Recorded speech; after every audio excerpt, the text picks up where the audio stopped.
Hello, I am Lola Kait. Welcome back to my channel. So in today's video, I'm going to show you really quickly how to tone your blonde or gold hair extensions. So first of all, I will show you what you will need. Today I am using the brand Fudge. It's their clean blonde toning shampoo, which also is my favorite blonde shampoo. Just a glass bowl and some water, also some conditioner. It doesn't have to be any particular type of conditioner, just a normal conditioner. With your glass bowl, add your blonde shampoo to the bottom.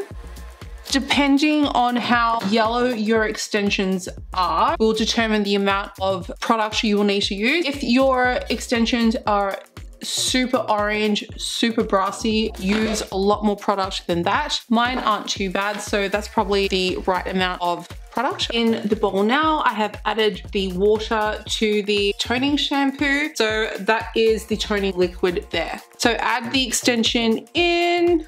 Using the tail of my comb, I'm just pushing the hair down into the toning liquid. With hair extensions, they are a lot more porous than natural hair. So because they are porous, they absorb a lot of the color really quickly. So I'm doing this live. I'm leaving the extension in the liquid and I'm going to pull it out pretty much straight away. The longer you leave it, the more toning it's going to get. That I can see is definitely enough. I'm just going to pull the hair extension out now. That's all the toning I can see that it needs. Squeeze out the water. Why is that so satisfying? Just so you can see there, that is the color. So I will compare it to another strip of hair that has not been toned so you can see the difference. So untoned versus toned.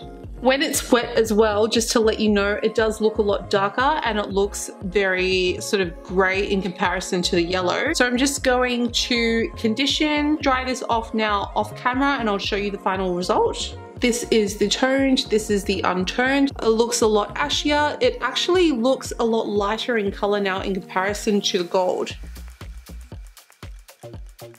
So if you were to apply the shampoo directly to the hair, it comes out too gray looking, and also it's not as even in application. So that's why I find the toning liquid a lot more effective, a lot faster in general. That is it for today's video. I hope you found this tutorial helpful. Please like, share, and subscribe. Thank you for hanging out with me today, and I will see you next time.